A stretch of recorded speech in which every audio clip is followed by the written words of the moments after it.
Conecta Entrevista de hoje está um pouquinho diferente. A Giovana está em casa se recuperando da dengue, mas podem ficar tranquilos que semana que vem ela está de volta. E hoje, no programa de hoje, vamos falar sobre os desafios que o mercado enfrentou durante a pandemia de Covid-19 e como as empresas estão operando agora. Para isso, recebemos Maurício Piazentin, ele é analista de negócios do Sebrae. Maurício, antes de mais nada, queremos conhecer um pouquinho de você. Conta um pouquinho pra gente da sua trajetória profissional até chegar no Sebrae. Bom, Jaqueline, esse ano eu completo 10 anos de Sebrae, então faz 10 anos que eu converso diariamente com empreendedores de micro e pequenas empresas, potenciais empreendedores, né, aquelas pessoas que têm uma ideia. A minha formação, eu já trabalhei no mercado financeiro, eu já fui representante comercial, eu já tive empresa, eu já quebrei empresa, eu já recuperei a empresa quebrada, então eu tenho aí praticamente 30 anos que eu tenho contato com micro e pequena empresa, e a minha formação sempre foi no sentido da gestão de empresas. Sou formado em administração, fiz pós-graduação em administração de pequenos negócios e tenho um MBA também na parte de marketing digital, na parte de posicionamento de marca. Foi uma trajetória longa, né? E quais foram os maiores desafios disso tudo? Vamos lá, eu acho que o primeiro grande desafio do pequeno empreendedor, do microempreendedor individual ou do dono da microempresa, ele saber separar a pessoa física da pessoa jurídica.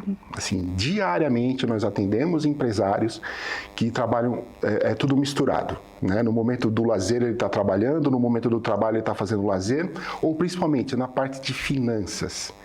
Ele não sabe se o determinado gasto é dele ou é da empresa. E isso é fundamental. A gente já atendeu empresários, é tudo vivência, né, Jaqueline? Os casos que eu conto aqui é tudo caso de empresários que a gente visitou, que a gente deu consultoria, a gente deu atendimento, e a gente detectou esses problemas. Então, um deles, ele queria fechar a empresa porque ele entendia que a empresa não dava lucro. Quando a gente foi aprimorar os controles financeiros dele, a gente descobriu que a empresa, sim, dava lucro. Mas ele, enquanto empresário, é que gastava demais. E não tinha essa percepção justamente porque não tinha um controle financeiro devidamente feito.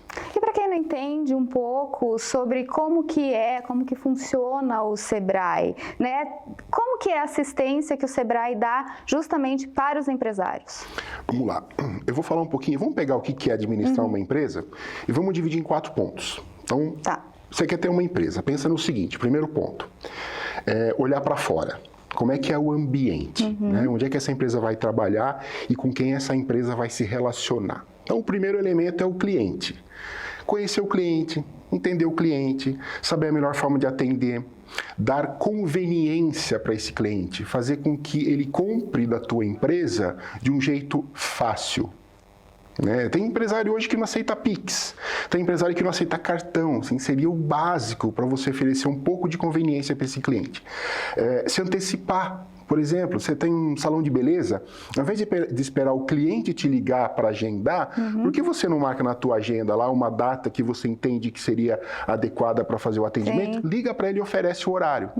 Então esse é o primeiro ponto, o cliente. Outro ponto, concorrente. Você conhece a tua concorrência? Às vezes o empresário fala assim, não vou espionar ninguém. Não estou falando de espionar. Vai lá, vai ver a concorrência, vê o que ele está fazendo que está dando certo, vê o que ele está fazendo que está dando errado, vê que estratégia que ele está atuando. E você não precisa necessariamente copiar. Sim. Você pode trabalhar uma estratégia diferente, mas é importante que você conheça.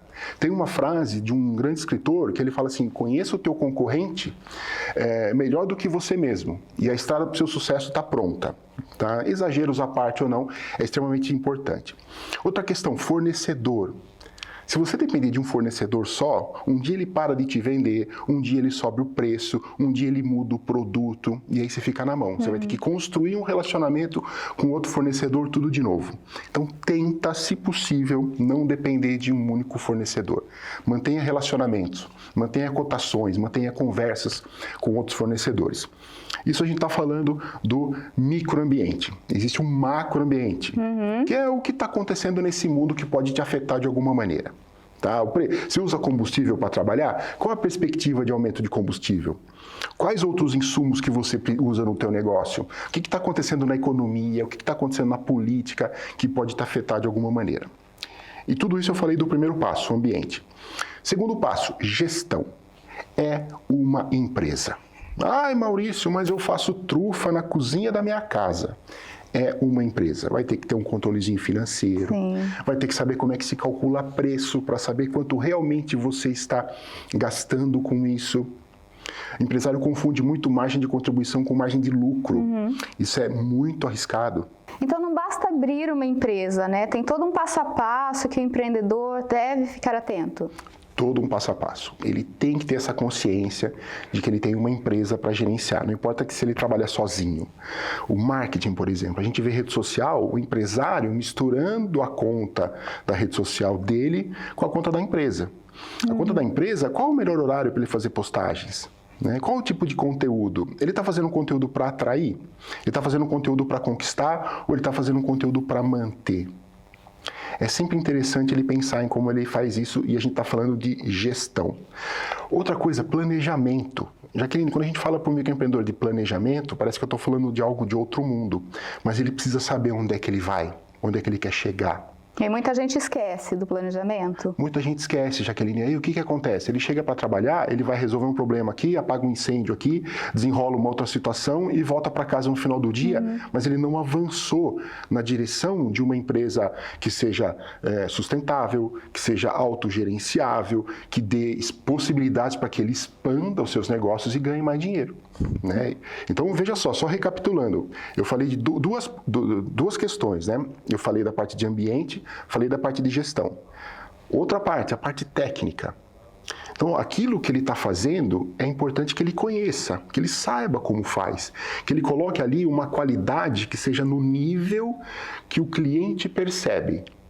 Então, se ele é sei lá, vamos pegar o exemplo, se ele faz bolo, se ele faz trufa na casa dele, se ele colocar uma qualidade muito acima daquela que o cliente vai perceber, ele só usa ingredientes de primeira linha, ele gasta muito dinheiro nisso comprando produtos de primeira qualidade. Será que o seu cliente está percebendo essa qualidade no seu produto? Ou se de repente se você colocar algum produto mais em conta, e muito cuidado com isso, né? Não estou falando para você, de repente, começar a usar tudo mais barato. Mas saber ajustar essa qualidade no nível que o cliente percebe. Porque se ele entrega uma qualidade acima, ele está perdendo dinheiro. Se ele entrega uma qualidade abaixo, ele está perdendo cliente. Então, talvez esse seja uma grande dificuldade do empresário, é fazer esse ajuste. E ele só vai conseguir fazer isso se ele aprimorar as técnicas do trabalho onde ele está envolvido. Então, vamos lá. Falei de mercado, ambiente, falei de gestão, falei de técnica. O terceiro, comportamento. Vamos imaginar, o empreendedor, ele tem que ter algo correndo nas veias, que é um pouco diferente daquela pessoa que bate ponto, que tem um horário. Então, o empreendedor, talvez no início, quando ele está ainda tentando tracionar o empreendimento dele, ele não pode se preocupar muito com o horário. Maurício, a gente vai dar uma pausa aqui para ir para um rápido intervalo, mas já a gente volta.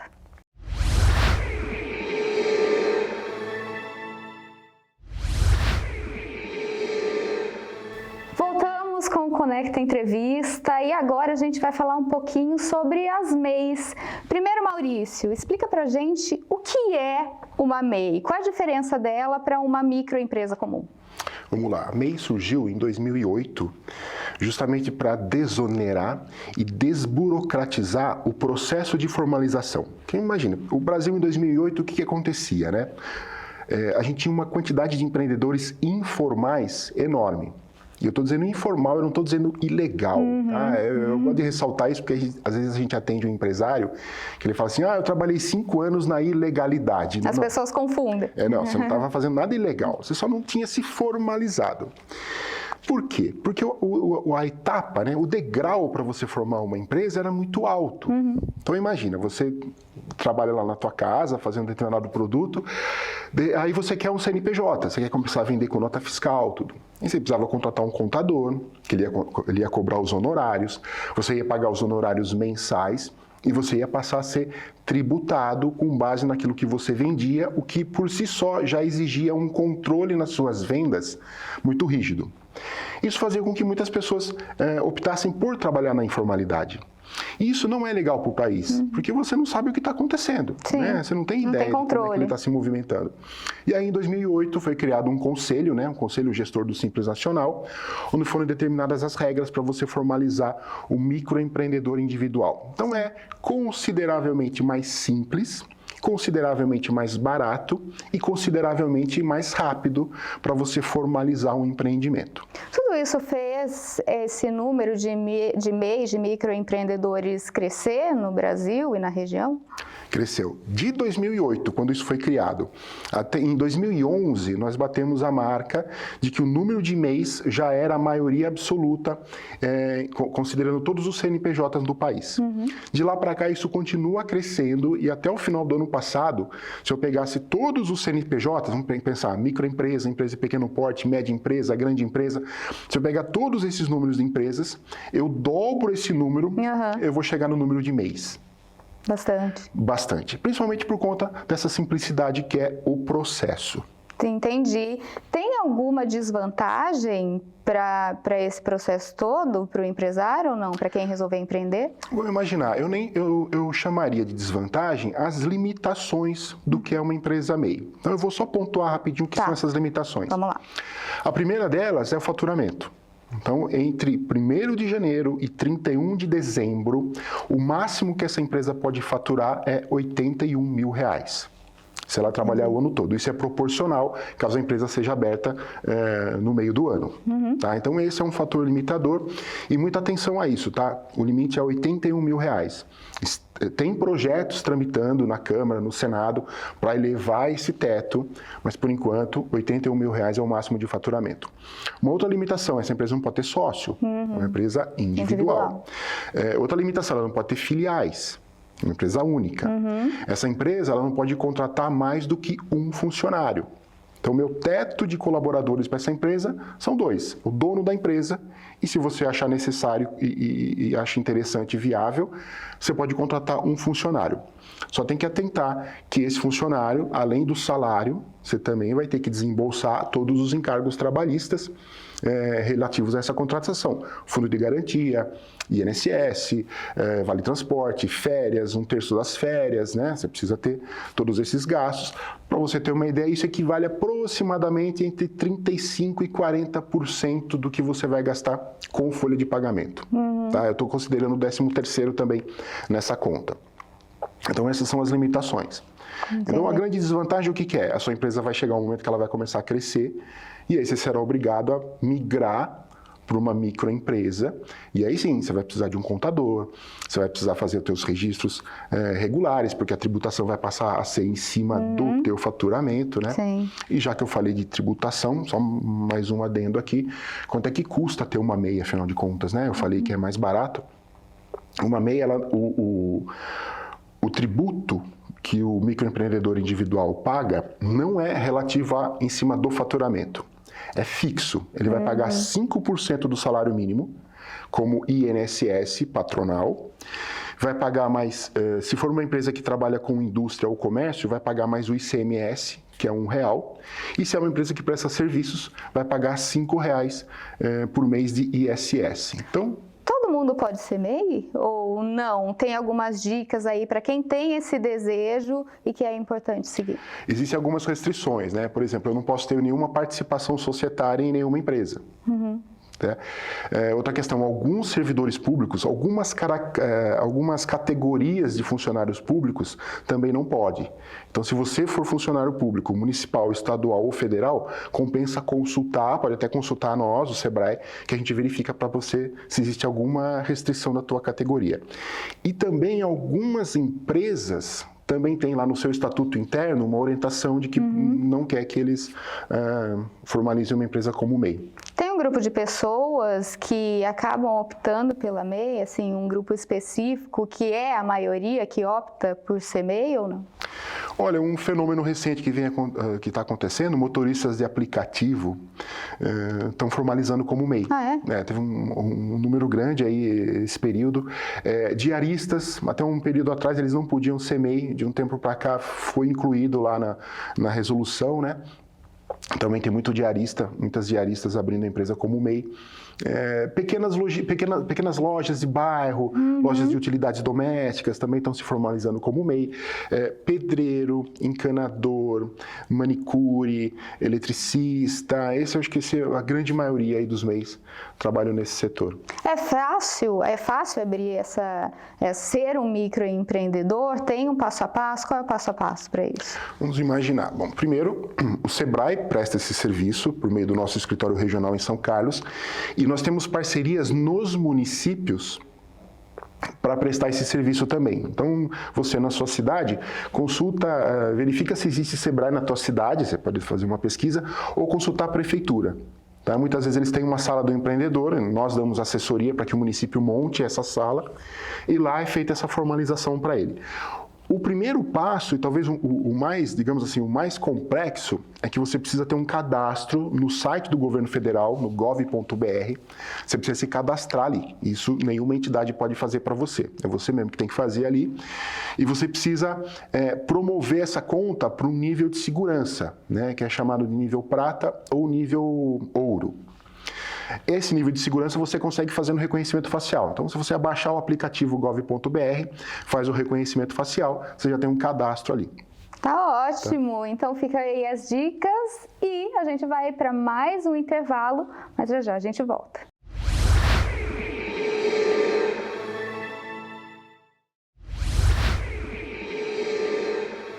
Voltamos com o Conecta Entrevista e antes de passarmos para outro tema sobre o e-commerce e o trabalho remoto, uma pergunta bem rapidinha. MEI, precisa declarar imposto de renda? Vamos lá, vamos considerar 2 fatores. Existe uma declaração que o MEI é obrigado a fazer todo início de ano, que é declarar o faturamento. Extremamente mais simples do que o imposto de renda, é entrar no site da Receita e informar quanto você faturou no ano que passou. Isso é a declaração anual do Simples Nacional do MEI. O fato dele ser MEI não o obriga a declarar imposto de renda da pessoa física. Tá? O imposto de renda de pessoa física continua seguindo as mesmas regras. Existe um limite mínimo de ganhos que você tem que ter tido para poder fazer a declaração ou outras características de rendimento. Mas o fato dele ser MEI não o obriga a declarar imposto de renda de pessoa física. E agora falando sobre o trabalho remoto, né? Com a pandemia, muitas empresas optaram, né, por colocarem seus funcionários no trabalho em casa, no trabalho remoto.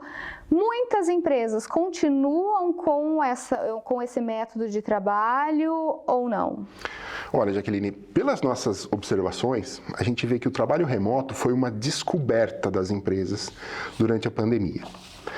Por que uma descoberta? Porque você imagina, você pode ter um escritório menor, você vai ter menos gastos com faxineira, com ar-condicionado, com água, luz, ou seja, você diminui seus custos, que são consideráveis, e o funcionário, dependendo, obviamente, do trabalho e dependendo do perfil desse funcionário, ele vai trabalhar até mais engajado, né? Porque ele vai estar perto da casa dele, perto da família, né? Então, o trabalho remoto, ele veio, uma tendência, já existia antes, é claro, né? Muitas empresas já optavam por esse formato, mas a pandemia foi uma grande descoberta. Então, muitas empresas optaram por manter. Obviamente que precisa ter certos cuidados, né? O funcionário está na casa dele, obviamente que o empresário precisa saber o que esse funcionário está produzindo. Então, uma boa política de gestão dos recursos humanos, quer dizer, metas muito bem definidas, né?